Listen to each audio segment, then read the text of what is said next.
नमस्कार, आप देख रहे हैं आर्या न्यूज और मैं हूं आपके साथ प्रियंका तिवारी। बुलेटिन की शुरुआत करेंगे बड़ी खबर के साथ। इस वक्त की बड़ी खबर आप सभी को बता दें, बीजेपी के एक और दिग्गज ने इस्तीफा दे दिया है। बड़ी खबर, बीजेपी के एक और दिग्गज ने इस्तीफा दे दिया है। मुख्तार अब्बास नकवी ने इस्तीफा दिया है।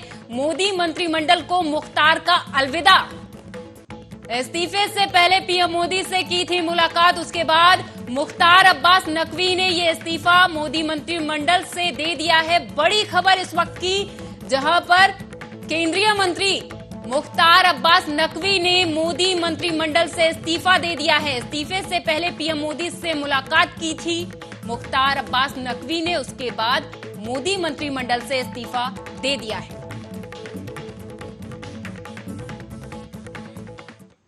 50 साल से अधिक की उम्र पार कर चुके उत्तर प्रदेश के सरकारी कर्मचारियों को अनिवार्य रिटायरमेंट देने के लिए स्क्रीनिंग फिर एक बार शुरू की जाएगी, जहां सभी विभागों को 31 जुलाई तक इसे पूरा करना होगा।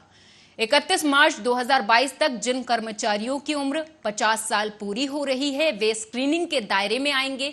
इस प्रक्रिया में ऐसे कर्मचारियों को चिन्हित किया जाएगा जो काम नहीं करते या जिन पर भ्रष्टाचार के गंभीर मामले हैं।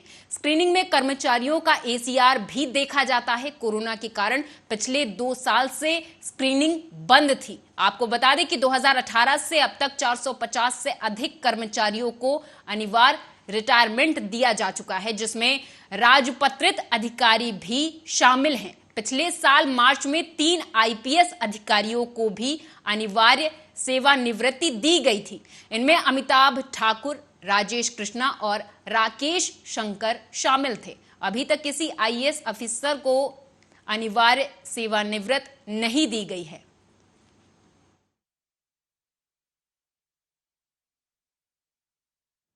यूपी में 14 जुलाई से कावड़ यात्रा शुरू होगी। मोदी योगी के साथ बुलडोजर की छाप कावड़ यात्रा में नजर आएगी। पश्चिमी यूपी में कावड़ यात्रा को लेकर युवाओं में बाबा और बुलडोजर के छपे कपड़ों की मांग ज्यादा है। इसके लिए एडवांस बुकिंग शुरू हो गई है। होजरी व्यापारियों ने भी युवाओं के क्रेज और डिमांड को देखते हुए कावड़ यात्रा में प्रयोग होने वाले टी शर्ट, टोपी, बैग और सामानों पर बाबा और बुलडोजर की तस्वीर छाप दी है। यही कारण है कि व्यापारी सहारनपुर जिले से ही 200 से 250 करोड़ का कारोबार कपड़े उद्योग से ही होने की उम्मीद लगा रहे हैं। तो वहीं कावड़ यात्रा शुरू होने से पहले ही शिव भक्तों के लिए कपड़ों का स्टॉक होजरी कारोबारियों ने कर लिया है।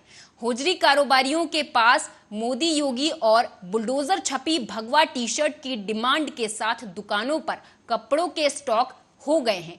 एक टी शर्ट की कीमत 100 रुपए से शुरू होकर 450 रुपए तक है। लोअर 150 से 500 तक और टोपी, बनियान, बैग की कीमत भी 90 रुपए से शुरू होकर 600 रुपए तक है।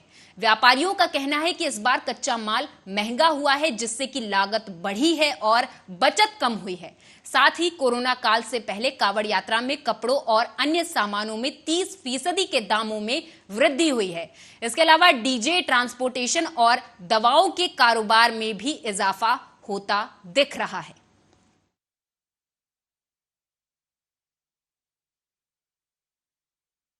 आगरा पुलिस की बड़ी कार्रवाई सामने आई है, जिसके चलते फर्जी मुकदमा करने वालों के लिए एक बड़ा उदाहरण पेश किया गया है। बता दें कि पूरा मामला हरिपर्वत पुलिस चौकी का है, जहां दुष्कर्म के फर्जी मुकदमे कराने पर तथाकथित पीड़िता और वकीलों को पुलिस ने जेल भेज दिया है। हरिपर्वत पुलिस ने फर्जी पीड़िता के साथ 3 वकीलों को दुष्कर्म की फर्जी कहानी रचने के आरोप में कार्रवाई करते हुए जेल भेज दिया है।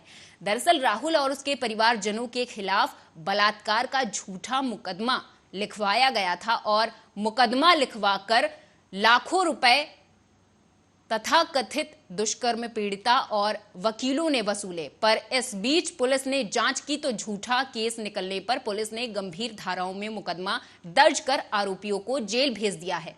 पुलिस वादी पक्ष से कथित पीड़िता और 3 वकील को गिरफ्तार कर चुकी है। हालांकि अभी इस प्रकरण में 2 अधिवक्ता फरार हैं। दरअसल मुकदमा लिखाकर पीड़िता और वकीलों के बीच पैसों के लेन देन के पुलिस को साक्ष्य मिले थे, जिसके आधार पर आगे की कार्रवाई करते हुए पुलिस ने लगभग 3 लाख रुपए भी बरामद किए हैं। हरे पर्वत पर 24/6/2022 को एक पीड़िता द्वारा तहरीर देकर मुकदमा पंजीकृत कराया गया, जो कि राहुल और उसके परिवारजनों के खिलाफ था।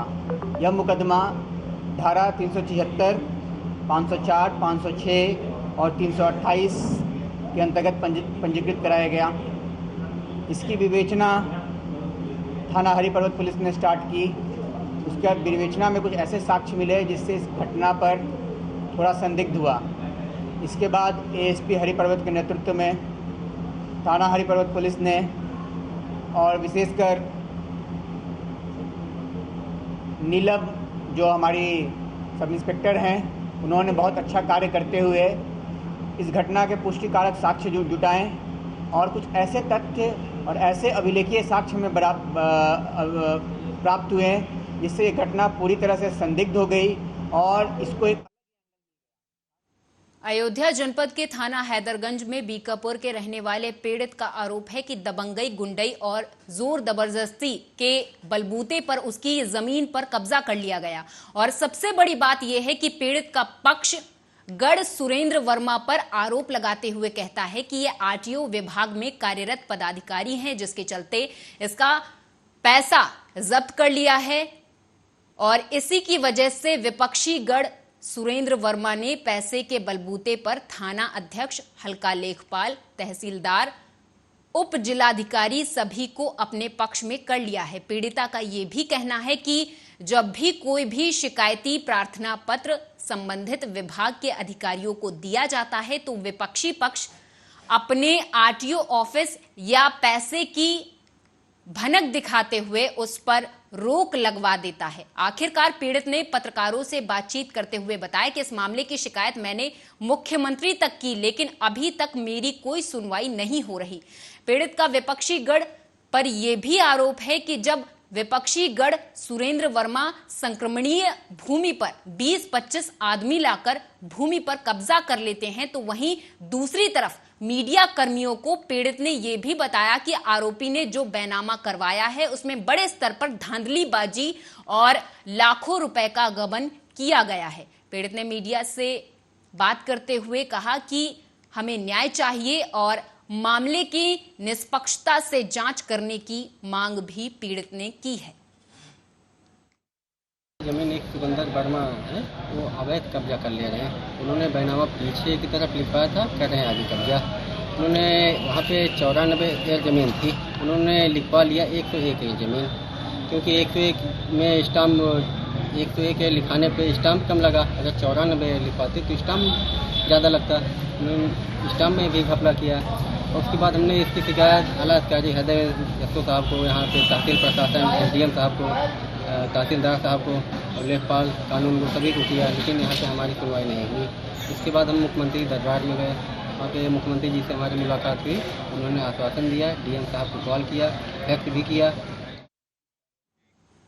कांग्रेस पार्टी के पूर्व राष्ट्रीय अध्यक्ष और वायनाड से लोकसभा के सांसद राहुल गांधी को लेकर देश की एक प्रतिष्ठित मीडिया ने खबर चलाई थी। इसको लेकर कांग्रेस पार्टी का विरोध लगातार जारी है। कई राज्यों में उसको लेकर मुकदमा दर्ज कराने की मांग तेज हो गई है। इसी को लेकर आज गोरखपुर की जिला अध्यक्ष निर्मला पासवान के नेतृत्व में दर्जनों कांग्रेस पार्टी के कार्यकर्ता और पदाधिकारी कैंट थाने पहुंचे और एक प्रार्थना पत्र देकर उस प्रतिष्ठित मीडिया के एंकर और नेताओं के खिलाफ एफआईआर दर्ज करने की मांग की है। बता दें कि 1 जुलाई 2022 को एक प्रतिष्ठित मीडिया में राहुल गांधी को लेकर एक खबर चलाई गई थी। कांग्रेसियों का आरोप है कि गलत मंशा से जानबूझकर कन्हैयालाल हत्याकांड से राहुल गांधी के बयान को जोड़कर दिखाया गया था और राहुल गांधी की छवि को धूमिल करने का प्रयास किया गया। ये भ्रामक फर्जी खबर की सत्यता को जाने बिना ही भाजपा के सांसद राज्यवर्धन राठौर, सुब्रत पाठक, कमलेश सैनी और अन्य विधायकों ने भी ये खबर फैला दी। इस संवेदनशील हत्याकांड पर गैर जिम्मेदाराना बयान और भ्रामक खबर जो दो समुदायों के बीच के लोगों की शांति को प्रभावित करने वाला प्रसारण था और इस खबर को जानबूझकर इसका ध्रुवीकरण करने की मंशा से प्रसारित किया गया था, जिसको उत्तर प्रदेश के साथ ही पूरे देश में देखा गया और सुना गया। इस कारण देश की शांति को खतरा तो हुआ ही, कांग्रेस पार्टी और कांग्रेस पार्टी के सर्वमान्य नेता राहुल गांधी जी की छवि को भी धूमिल करने का प्रयास किया गया है। जैसा कि आपको मालूम है कि हमारे आदरणीय राहुल गांधी जी वायनाड से जो भी घटनाएं हुई थी उसमें एक तरह से जी न्यूज़ के एंकर रोहित जी ने जिस तरह का चैनल पे जोड़ करके उनके भाषण को तोड़ मरोड़ करके जोड़ करके जिस तरह से वायरल किए थे उनके भाषण को कि राहुल गांधी किसी तरह से बदनाम हो, कांग्रेस पार्टी किसी तरह से बदनाम हो, इस तरह का कृत्य एक चैनल के माध्यम से किया गया। तो भाजपा सरकार के जो भी विधायक और सांसद हैं उन्होंने भी बिना सोचे समझे इस वीडियो को वायरल करके कांग्रेस पार्टी को बदनाम करने का कार्य किया है, ताकि राहुल गांधी को इस तरह से बदनाम करके डराया जाए, धमकाया जाए। लेकिन राहुल गांधी हैं, वो किसी से डरने वाले नहीं हैं। और ऐसे गलत तरह की भ्रामकता फैलाने वाली कांड जो एक अभी कन्हैया लाल का जो कांड हुआ, उस कांड से जोड़ करके इस वीडियो को दिखाया जा रहा था ताकि राहुल गांधी और कांग्रेस पार्टी की छवि खराब हो, जिसको लेकर के आज हम लोगों ने कैंट थाने में FIR दर्ज कराया है ताकि इस तरह का कृत्य किसी और द्वारा ना। और लखनऊ से इस वक्त की बड़ी खबर है। PGI PSC और ऑक्सीजन संयंत्र और न्यूरोफिजियोलॉजी लैब का लोकार्पण हुआ है। कार्यक्रम में उप मुख्यमंत्री ब्रजेश पाठक मुख्य अतिथि के रूप में पहुंचे।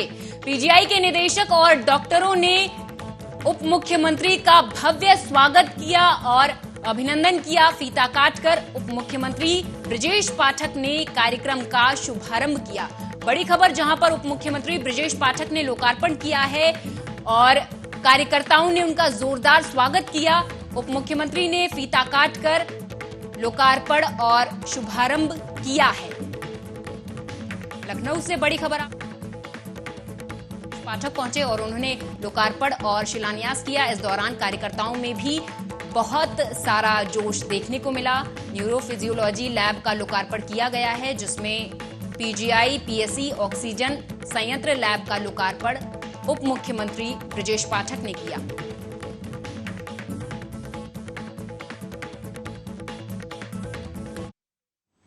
महाराजगंज जनपद के निचलौल थाना अंतर्गत झुलनीपुर नहर में एक अज्ञात व्यक्ति का उतराया हुआ शव मिलने से सनसनी फैल गई। सूचना मिलते ही मौके पर पहुंची पुलिस ने शव को बाहर निकालकर पंचनामा कर पोस्टमार्टम के लिए भेज दिया है और शव की शिनाख्त में जुट गई है।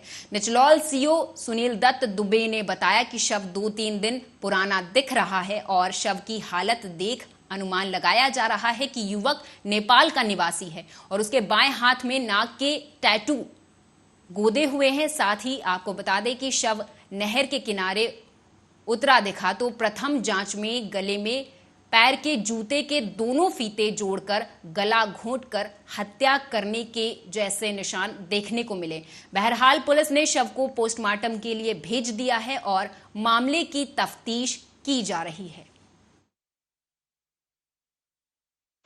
थाना निचलौल क्षेत्र के अंतर्गत झुलनीपुर नहर जो नेपाल राष्ट्र से आती है, उसमें एक अज्ञात व्यक्ति का सड़ा गला शव मिला हुआ है जो 2-3 दिन पुराना लग रहा है। गुलिया से शकल से ये व्यक्ति नेपाली प्रतीत हो रहा है। इसके हाथ में गुदना बना हुआ है। शव को PM के लिए भेज दिया गया। अग्रिम कार्रवाई की जा रही है। महाराजगंज जिले के नौतनवा में इस समय हो रही बिजली कटौती को लेकर नगर पालिका प्रशासन पूरी तरह से जिम्मेदारों के ऊपर कानूनी कार्रवाई करने पर बाध्य होता दिखाई दे रहा। दरअसल नौतनवा में इस भीषण उमस भरी गर्मी में रात भर फॉल्ट को लेकर बिजली चली जा रही।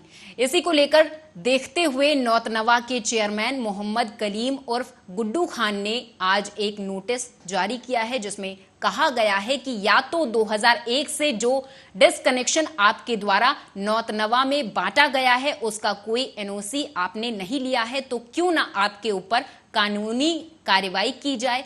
वहीं दूसरी तरफ नौतनवा के XEN AK सिंह ने कहा कि पिछले 2 माह पहले 2 लोगों के खिलाफ नोटिस जारी किया गया था, लेकिन उन्होंने नोटिस को नजरअंदाज कर दिया। अगर वो 1 हफ्ते के अंदर शुल्क नहीं जमा करते हैं तो उनके ऊपर कानूनी कार्रवाई की जाएगी।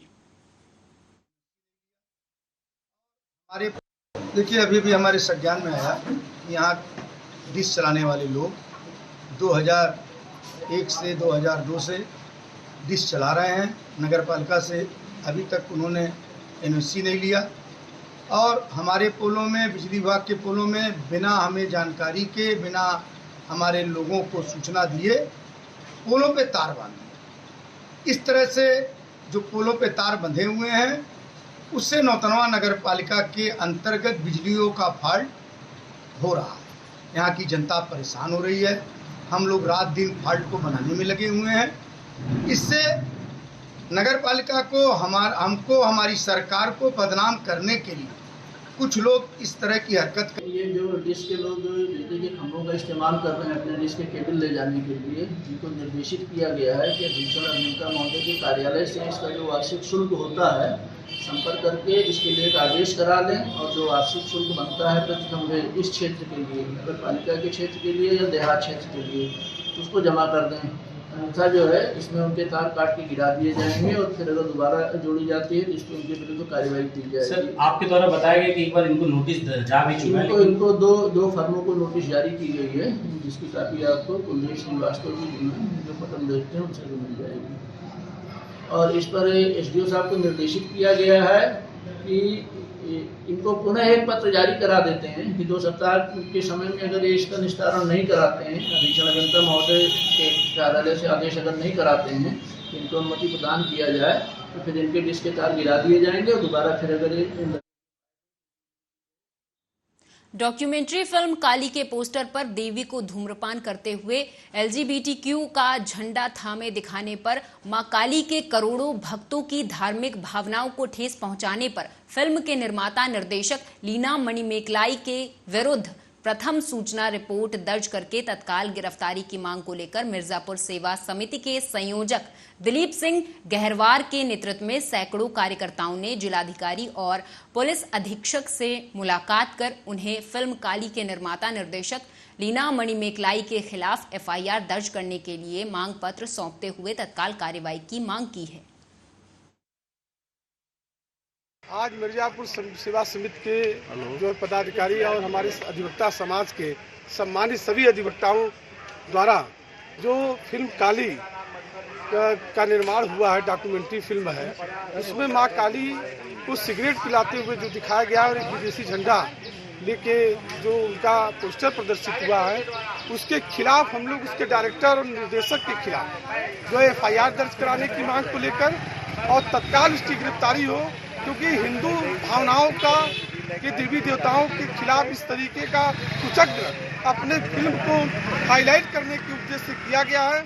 और हिंदू समाज जो फिल्म काली बनी हुई है उसमें मां काली को अब सिगरेट पीते हुए दिखाया गया है और कहीं झंडा लेकर दिखाया गया है। इस तरीके का जो कुचक्र हिंदू समाज के लोगों के द्वारा किया जा रहा है और हिंदू समाज के में गहरा आक्रोश है। इस तरीके से जैसे पहले भगवान भोलेनाथ के नाम पर किया गया, आज मां काली के नाम पर किया जा रहा है, ऐसे लोगों के खिलाफ राष्ट्रपा जैसे कठोर दंडात्मक कार्रवाई किया जाना चाहिए, जिससे कि हिंदू समाज की भावनाओं के साथ खिलवाड़ न किया जा सके। इसी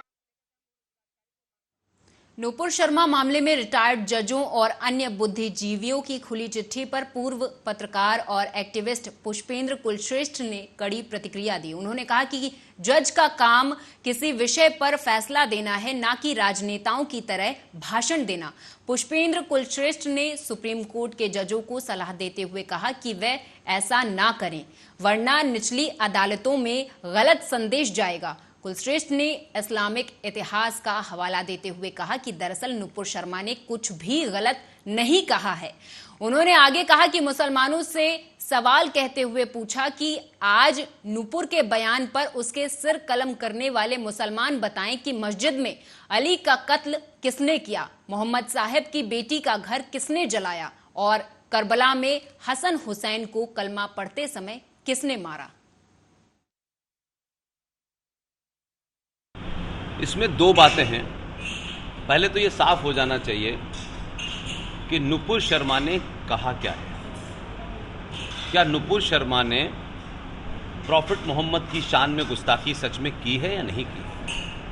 और प्रॉफिट मोहम्मद के नाम के ऊपर जो भी कुछ उसने बोला है, तो फिर जितने मुसलमान अब तक बोलते रहे हैं क्या उनके ऊपर भी उसी किस्म की प्रतिक्रिया होगी जो नुपुर शर्मा को लेकर के हुई है।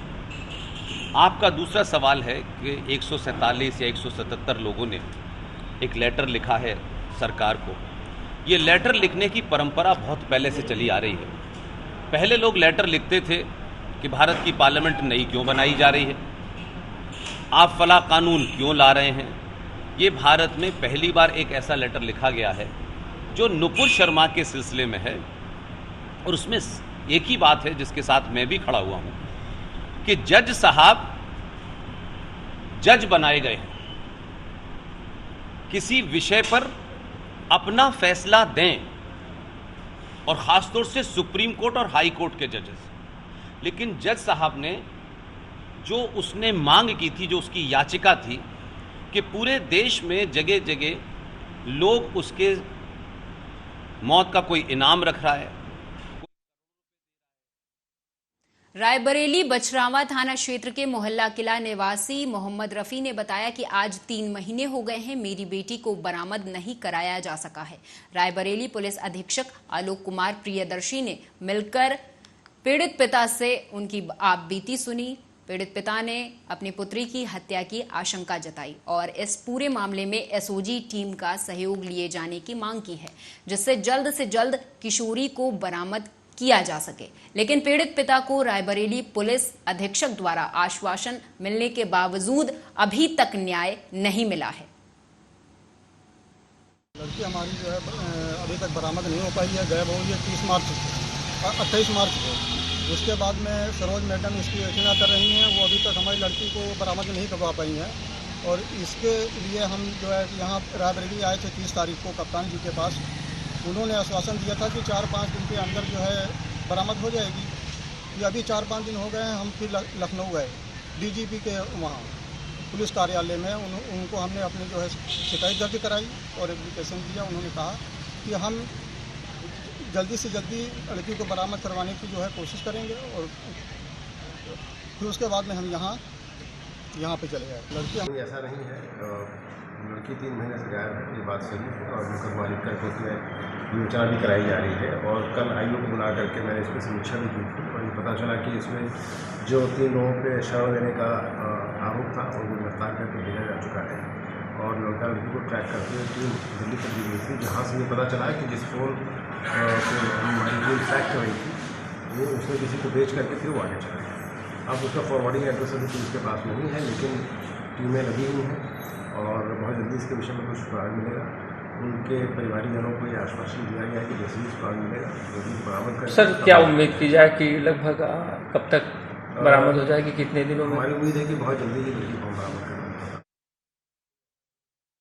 सेना के जवानों का कर्तव्य है कि वो सरहद पर देश की सीमा की रक्षा करें, लेकिन सेना के ऐसे ही एक जवान पर महिला के सम्मान से खिलवाड़ का गंभीर आरोप लगा है।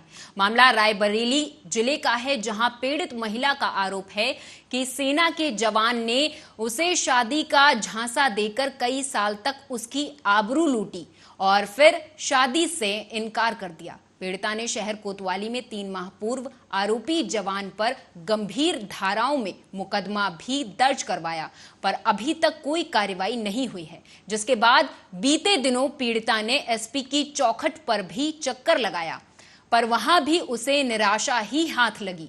कहीं सुनवाई न होने पर महिला ने अपने खून से सीएम योगी आदित्यनाथ को खत लिखकर इच्छा मृत्यु की गुहार लगाई है। सर, हमारी बहन के ससुराल के पास के गांव के रहने वाले शेरगंज के रहने वाले सुरेंद्र कुमार यादव ने मेरा बलात्कार किया, शादी का झांसा दिया। ऐसा उन्होंने कई बार किया और सर उसके बाद अब मार्च में शादी करने से मना कर दिया, मोबाइल ऑफ कर दिया। इसके लिए हमने कोतवाली में अपनी FIR कराई, सर कोई कार्रवाई नहीं हुई है, कोई गिरफ्तारी नहीं हुई है। SP साहब से भी हमने इस घटना के बारे में बताया है, फिर भी कोई कार्रवाई नहीं हो रही है। सर अब मुख्यमंत्री द्वारा ही केवल हमको एक आसरा है जिससे हमको न्याय मिल सके। सर मुख्यमंत्री द्वारा न्याय नहीं मिलता तो हमें इच्छा मृत्यु। रायबरेली के हरचंदपुर से सपा विधायक राहुल लोधी की मुश्किलें बढ़ती जा रही हैं। अभी तक उनका सौतेली मां से विवाद चल रहा था, लेकिन अब एक युवक ने विधायक और उनके गुर्गों पर कई महीने तक बंधक बनाने और रंगदारी मांगने का आरोप लगाया है। रायबरेली पुलिस अधीक्षक कार्यालय पर अपने परिवार के साथ पहुंचा ये युवक हरचंद्रपुर विधानसभा के सपा विधायक राहुल लोधी और उनके साथियों पर गंभीर आरोप लगा रहा है। युवक की माने तो उसे राहुल लोधी ने कई महीने तक बंधक बना रखा था। किसी तरह वहां से भागकर अपने परिवार के पास आया और आप बीती बताई, जिसके बाद परिवार के साथ पुलिस अधीक्षक कार्यालय पहुंचा और पुलिस अधीक्षक से मदद की गुहार लगाई। अब आप खुद सुनिए पीड़ित युवक और उसके परिजन क्या कह रहे हैं। मेरे लड़के को 4 महीना से आकाश यादव और राहुल राजपूत रोहित ये लोग प्रचार के लिए बुलाए थे इनको। प्रचार के बाद फिर इनको बधाई देने गए, बधाई देने में इनको रख लिए अपने। फिर कोई पूछते थे तो बता ही नहीं रहे थे कि कहाँ है कहाँ नहीं। फिर बाद में आकाश यादव मेरे घर आए 5 लाख फिरौती मांगने के लिए। क्या वो किस लिए बंधक बनाए थे? अब MBA किए हैं, अब उनको क्या था ये तो। और मेरे साथ इस खास पेशकश में बस इतना ही। आप देखते रहिए आर्यन न्यूज़।